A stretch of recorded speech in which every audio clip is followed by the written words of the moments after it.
నిన్న government budget పెట్టడం జరిగింది. గతంలో అందరూ నమ్మే విధంగా అందరూ అబ్బా అవునా నిజమా ఇలా చేశారా ఇంత జరిగిందా శ్రీలంక అయిపోయిందా లేకపోతే నిజంగా శ్రీలంక కాబోతుందా మేబీ వాళ్ళకు ఉన్నటువంటి సోషల్ మీడియా ఒక ఏమంటారు ఆ హైప్ ద్వారా లేకపోతే ఛానల్స్ ద్వారా వాళ్ళు చూపించింది అంతా ఇంత కాదు. తీరా 14 లక్షల కోట్ల అప్పు అని చెప్పి నాకు తెలిసి అందరికి ఇదే చెప్పారు ఎలక్షన్స్ లో. ప్రతి ఒక్కరు వాళ్ళ వీడియోస్ అన్ని ఇప్పటికీ స్టిల్ యూట్యూబ్లలో గానీ వీడియోల రూపంలో గానీ ఛానల్ రూపంలో గానీ అన్నిట్లో లైవ్ డిబేట్లతో సహా. సో చాలా చాలా క్లియర్ గా పార్లమెంట్ లో నిర్మలా సీతారామన్ గారు చెప్పినటువంటి విషయం ఏంటంటే ఆంధ్రప్రదేశ్ ఏదైతే ఫైనాన్షియల్ డిసిప్లిన్ లో మాత్రమే అప్పులు చేసింది తప్ప ఎక్స్ట్రా అప్పు చేయలేదు అని. ఇప్పుడు నిర్మలా సీతారామన్ గారు ఎవరండి?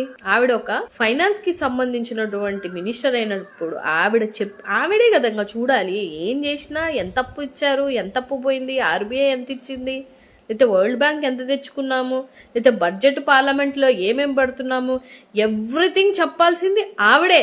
ఆవిడ ఇచ్చినటువంటి స్టేట్మెంట్ తీరా నిన్న బడ్జెట్ ఇన్ని రోజులు బడ్జెట్ నాకు తెలిసి 6 నెలల తర్వాత బడ్జెట్ పెడుతున్నారు.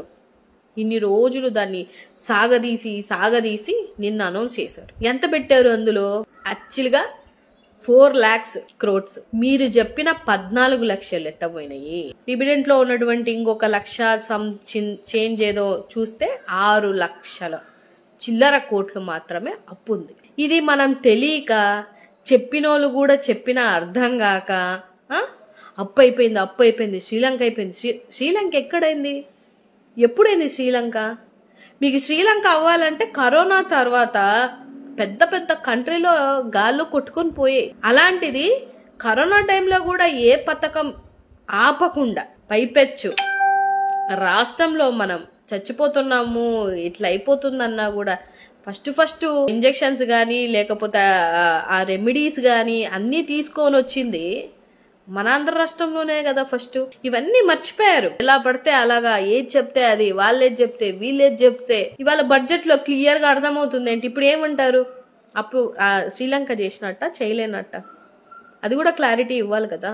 అంటే సోషల్ మీడియాలో కానీ టీవీ ఛానల్లో ఏది ఇప్పుడు టీవీ ఛానళ్ళు ఏం చూపిస్తున్నారో ఏం మాట్లాడుతున్నారో వాళ్ళకే అర్థం కావటంలే. రాజకీయ పార్టీలకు కొమ్ములు కాసుకుంటా ఉన్నారు. అలా కొమ్ము కాస్తే వాళ్ళకి ఏ మంచి ఏమంటారు నామినేటెడ్ పోస్టులు వస్తున్నాయి. ఇంత జరిగి ఇంత చేసి తీరా ఏం చేశారు? ఇంతే అప్పు చేశారని పెట్టారు. ఇప్పుడు మొహాలు ఎక్కడ పెట్టుకోవాలి వీళ్ళందరూ? ఏమని ప్రొజెక్ట్ చేశారు? దానికి ముందు మనం ఎన్ని కోట్లు అప్పు చేసి ఆయనకి ఇచ్చాము అది కూడా గమనించాలి కదండి. ఇప్పుడు ఎడ్యుకేటెడ్స్ అయితే మనం ప్రతి ఒక్కటి ఎవడో ఏదో చెప్పేసాడు గాలి మాటలు నమ్మడం కాదు కదా. గాలి మాటలు నమ్మేసుకొని మనం డిసిషన్స్ తీసుకునేలాగైతే ఇంకెందుకు రాష్ట్రం? ఇంకా మనం ఏం ఆలోచించాలి? మనం ఓటు వేసే ముందు వాళ్ళు చెప్తున్నటువంటి నిందలు వాళ్ళు చెప్తున్నటువంటి మాటలు అవునా కాదా? వాళ్ళు ఏదో ల్యాండ్లు జగన్మోహన్ రెడ్డి తీసేసుకుంటున్నాడు అమ్మేసుకుంటున్నాడు మన ల్యాండ్లు కూడా అమ్మేస్తారు అని అంటే ఎంత ఈజీగా నమ్మేశారో జనాలు. ఇప్పుడు అయ్యే రిజిస్ట్రేషన్ పేపర్ల మీద అయ్యే రిజిస్ట్రేట్ల బాండ్ల మీద వాటి మీద మరి చంద్రబాబు నాయుడు గారు పిక్కులు లేవా? ఆయన పిక్కునంత మాత్రాన నమ్మేసుకున్నట్ట కొనేసుకున్నట్ట ఒరిజినల్ వాళ్ళ దగ్గర ఉన్నాయంట. ప్రతి రిజిస్ట్రేషన్ అయిన వాళ్ళందరి ఒరిజినల్స్ ఎవరు వాళ్ళకి సబ్మిట్ చేశారు. మనం వీళ్ళ మాటలు నమ్మాం మోసపోయాం. ఇప్పుడు ఇవాళ ఏం జరుగుతుంది? అసలు స్టూడెంట్స్ పాపం అనకూడదు కానీ ఎంత ఇబ్బంది పడుతున్నారు ఫీ రియంబర్స్మెంట్ రాక. వాళ్ళు ఏమన్నా మాట్లాడుతుంటే వాళ్ళని అరెస్ట్, సోషల్ మీడియాలో ఎవరన్నా మాట్లాడితే అరెస్టులు. ఏంటిది ఈ పైశాచిక ఆనందం అనేది నాకు అర్థం అవ్వట్లేదు. ఇప్పుడు మనం చేసుకుంటూ వెళ్ళిపోతున్నాం. మీరు పని చేయకపోతే డెఫినెట్ గా అడుగుతారు కదా. ఎవరైనా అడుగుతారండి, ఎందుకు అడగరు? సోషల్ మీడియాలో అడుగుతారంటే అడగరా? పాపం చాలా మంది ఇప్పుడు తప్పుడుగా నిజంగానే తప్పుగా మాట్లాడి మార్ఫింగ్ చేశారు అనుకోండి, వాళ్ళని మేము కూడా ఏమనం. ఎందుకంటే అక్కడ ఆ పార్టీలో ఉన్న ఆడవాళ్ళైనా మేమైనా అంతా ఒకటే, అందరం ఆడవాళ్ళమే. అసలు ప్రశ్నించిన పాపానికి కూడా చాలా మందిని అరెస్ట్ చేసేసి ఇబ్బంది పెట్టేసి టార్చర్లు పెట్టి సంతకాలు పెట్టించుకొని వాళ్ళతో ఆ వీడియోలన్నీ ఓపెన్ గా బయటకే వస్తున్నాయి కదా. అంటే ఇవాళ మనం చేస్తున్నాం జనాలకి మనం ఏదో చెప్పగలగాలి లేకపోతే ఏదో జనాల్లో భయభ్రాంతుల్ని తీసుకొచ్చాలి. ఇదేమి రావణ కాస్ట్ ఏం కాదు భయపడిపోయేసి ఇచ్చేసుకోవడానికి. ప్రజాస్వామ్యంలో ప్రశ్నించే హక్కు ప్రతి ఒక్కరికి ఉంటది. ఇప్పుడేదో వీళ్ళు కొత్తగా స్టార్ట్ చేసినట్టు మనం 2014 నుంచి ఏం చేసాము, ఏం మాట్లాడాము, ఏం ప్రామిసులు చేసి చేయలేకపోయాము అంటే జనాలకి గతించిన 5 సంవత్సరాలే గుర్తుంటదా? పాస్ట్ గుర్తుండదా ఎవరికి? నాకు తెలిసి పాస్ట్ ఎవరికి గుర్తు లేదేమో అనిపిస్తుంది. మరి 10 ఏళ్ల నుంచి కూడా చూడాలి కదా మనం కూడా ఏం జరిగింది అని అనేది. వాళ్ళు చెప్పేశారు, మనం నమ్మేశాం. 14 లక్షల కోట్లు. ఎక్కడ కోట్లు? అసలు ఎంత ఘోరంగా ఉందంటే నిర్మలా సీతారామన్ గారు చెప్పిన మాట కూడా మనం వినలేకపోయాము. ఆవిడ మాటని కూడా మనం గ్రహించుకోలేకపోయాము అని అంటే మనం ఏ స్థితిలో ఉన్నామో ఆలోచించండి. ఇంకా చదువుకున్న వాళ్ళకి ఏం చెప్పాలా? చదువు లేని వాళ్ళంటే పాపం వాళ్ళకి తెలీదు ఎన్ని కోట్ల పోతుందో, ఏం చేస్తున్నారో, ఎంత వెళ్తుందో, ఎంత వస్తుందో అనేది వాళ్ళకి ఐడియా లేదు అని చెప్పేసి మనం అనుకోవడం. చదువుకున్న వాళ్ళు కూడా అదే మాట, 14 లక్షల కోట్లు అప్పు చేశారు అని.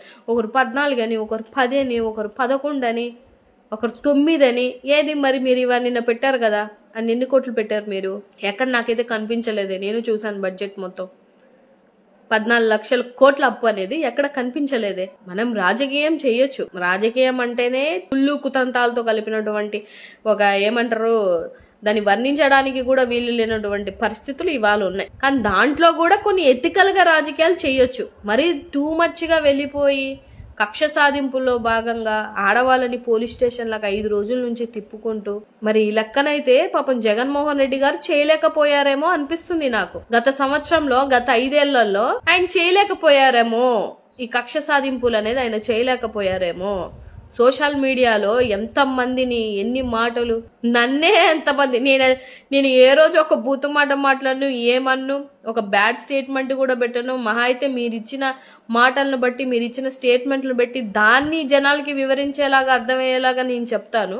నన్నే ఎన్ని బూతులు తిట్టారు అంటే అక్కడుంటే ఆడోళ్ళు, ఇక్కడుంటే ఆడోళ్ళు కదా, వీళ్ళకి మనోభావాలు లేవా?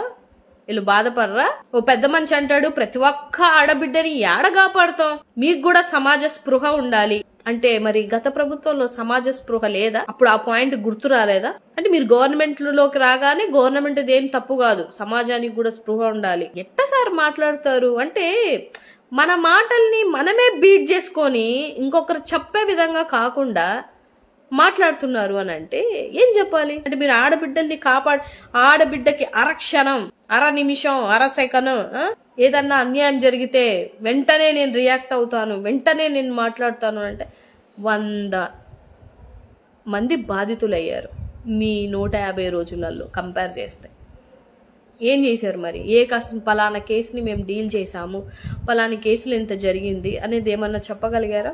మీరు ఎలక్షన్ ముందుకు అత్యధికంగా చేసినటువంటి ఒక్కటే ఒక ఇష్యూ ఏంటంటే 32,000 మంది తప్పిపోయారు. నేను కూడా అనుకున్నా, ఏందమ్మా 32,000 మంది తప్పిపోయారా, ఇంత మాట అనేసాడు, అసలు నిజంగా తప్పిపోయారా అని డౌట్ వచ్చే విధంగానే జనాలతో మాట్లాడారు మీరు. నిన్న డీజీ గారు ఎప్పుడో, మొన్న అక్టోబర్ 10th ఎప్పుడో అంటే ఎవ్రీ ఇయర్ ఎన్ని హత్యలు జరిగాయి, ఎన్ని తేల్చాము, ఎంత ఒక రిపోర్ట్ ఉంటుంది కదా, పోనీ అదన్నా ఉందో లేదో నాకు తెలీదు. వాళ్ళు కూడా ఒక రిపోర్ట్ ఇస్తారు. ఆ రిపోర్ట్లో చూస్తే మొత్తం ఈ 5 ఏళ్ళు అంతా కంపేర్ చేస్తే తప్పిపోయిన లిస్టు 3,000 ఉంది.